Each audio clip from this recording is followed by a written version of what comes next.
ಯಾಕೆ ಇಲ್ಲಿನ ನಟರು ಕನ್ನಡ ಪರ ಹೋರಾಟಗಳಲ್ಲಿ ಭಾಗಿಯಾಗೋದಿಲ್ಲ ಅಂತ ನೋಡಂತದಾದ್ರೆ ಬೇರೆ ಬೇರೆ ರಾಜ್ಯಗಳಲ್ಲಿ ಇವರು ಸಿನಿಮಾ ಪ್ರದರ್ಶನವಾಗಬೇಕು, ಅಲ್ಲಿ ಇವರು ವಿರೋಧ ವ್ಯಕ್ತವಾಗ್ಬಿಡತ್ತೆ ಅನ್ನುವಂತ ಕಾರಣಕ್ಕೆ ಅಂತ ಅನ್ಸತ್ತ ಸರ್ ನಿಮಗೆ? ಹೌದು, ಕೆಲವು ಭಾರಿ ದೊಡ್ಡ ಇವತ್ತಿನ ಸೂಪರ್ ಸ್ಟಾರ್ಗಳಿದಾರಲ್ಲ, ಆ ಸೂಪರ್ ಸ್ಟಾರ್ಗಳು ಅವರ ಸಿನಿಮಾಗಳು ಅನೇಕ ಭಾಷೆಗಳಲ್ಲಿ ಬಿಡುಗಡೆ ಆಗ್ತವೆ.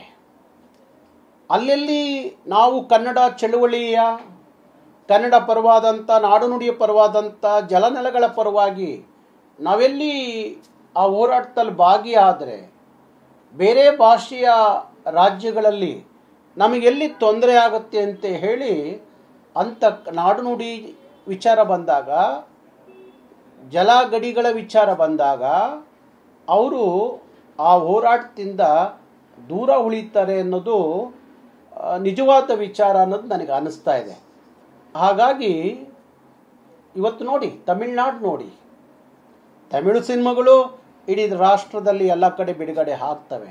ಆದರೂ ಸಹ ತಮಿಳುನಾಡಿನ ಚಿತ್ರರಂಗದ ಯಾವುದೇ ಸೂಪರ್ ಸ್ಟಾರ್, ಒಬ್ಬ ರಜನಿಕಾಂತಿಂದ ಹಿಡಿದು ಕಮಲ್ ಹಾಸನ್ನಿಂದ ಹಿಡಿದು MG ಅವರು ಅವತ್ತಿನ ಕಾಲಕ್ಕೂ ಸಹ ಕಾವೇರಿ ಅಂತ ವಿಚಾರಗಳು ಬಂದಾಗ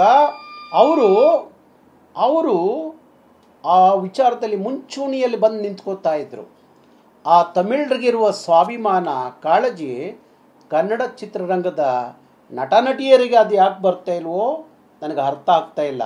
ಬರೇ ಕನ್ನಡಿಗರ ದುಡ್ಡು ಬೇಕು ಅನ್ನೋದಲ್ಲ, ನಾಡಿನ ಜನರಿಗೆ ಅನ್ಯಾಯ ಆದಾಗ, ನೆಲಜಲಕ್ಕೆ ಅನ್ಯಾಯ ಆದಾಗ ನೀವು ಚಿತ್ರರಂಗದವ್ರು ಬೀದಿಗೆ ಬರಬೇಕು.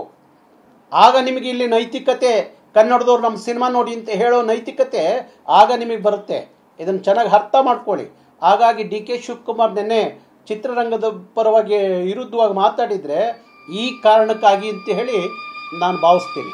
ಕನ್ನಡದ ಸಿನಿಮಾ ನಟರುಗಳು ಕನ್ನಡದವರು ಕನ್ನಡ ಸಿನಿಮಾವನ್ನ ನೋಡ್ತಿಲ್ಲ ಅನ್ನೋ ತರನೋ, ಇಲ್ಲ ಕನ್ನಡದ ಜನರು ಕನ್ನಡ ಸಿನಿಮಾವನ್ನು ನೋಡಬೇಕು ಅನ್ನೋಂಥ ರೀತಿಯಲ್ಲಿ ಕೇಳುವಂತ ನಟರು, ನಟ ನಟಿಯರು ಕನ್ನಡದ ವಿಚಾರಕ್ಕೆ ಬಂದಾಗ ಇವ್ರು ಯಾರು ಕೂಡ ಎಲ್ಲೂ ಕಾಣಿಸ್ಕೊಳ್ಳೋದೇ ಇಲ್ಲ. ಎಲ್ಲೂ ಇಲ್ಲ. ತಾವು ಕೂಡ ಹೇಳಿದಂತೆ ತಮಿಳುನಾಡು ಅಂದಂತೆ ದೊಡ್ಡ ದೊಡ್ಡ ಸ್ಟಾರ್ಗಳೆಲ್ಲರೂ ಕೂಡ ಭಾಗಿಯಾಗಿದ್ರು. ಕಡೆದಾಗಿ ಹೇಳುವಂತಾದ್ರೆ ಯಾವ ಹೋರಾಟದಲ್ಲೂ ಕೂಡ ಇವ್ರು ಯಾರು ಕಾಣಿಸೋದಿಲ್ಲ, ಯಾವ ವಿಚಾರದಲ್ಲೂ ಇವ್ರು ಧ್ವನಿ ಎತ್ತೋದೇ ಇಲ್ಲ ಅಂತ ಇಲ್ಲಿನ ಸ್ಟಾರ್ ಅನ್ನಿಸ್ಕೊಂಡಂತ ನಾನು ಅದನ್ನೇ ಹೇಳ್ತಾ ಇದ್ದೀನಿ. ಕರ್ನಾಟಕ ಚಲನಚಿತ್ರ ನಟರೇನಿದ್ದೀರಿ ನೀವು ಇವತ್ತು ನೋಡಿ KPSC ಸುಮಾರು 76,000 ಜನ ಮಕ್ಕಳು ಪರೀಕ್ಷೆಯಿಂದಾಗಿ ಅನ್ಯಾಯ ಆಗಿದೆ ಅಂತೇಳಿ ಬೀದಿ ನಿಂತಾರಲ್ಲ.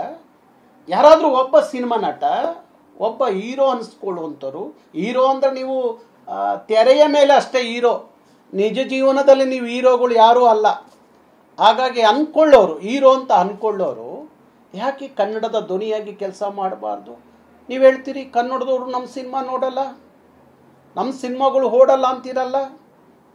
ಯಾವ ಕಾಳಜಿ ಇಟ್ಕೊಂಡು ಕನ್ನಡಿಗರು ನಿಮ್ಮ ಸಿನಿಮಾಗಳು ನೋಡಬೇಕು?